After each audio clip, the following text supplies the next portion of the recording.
და მრავალშვილიანობა თუ არა მერიას ისეთი პროგრამა, რომელიც ეს უფრო ჯანმრთელობის დაბები პრიორიტეტი იქნება სხვადასხვა ქვეყნებიდან ადამიანები, რომლებიც იმას შეეძლოს მისი პრობლემის მოწმობა, ყველა ადამიანი. ბათუმში გარდაიცვალა.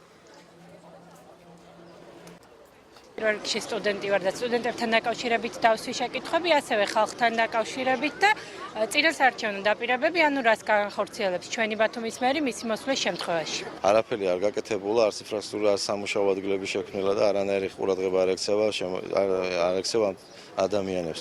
არც მიწის პრობლემა აქვს, როცა დასაკუთრების პრობლემა აქვს. ამ დასაკუთრების პრობლემასთან შეიძლება მოგვარება, როცა თუ შეიქმნება სპეციალური ჯგუფი, რომელიც იმუშავებს, გაარკვევს კანონიერს და არაკანონიერს.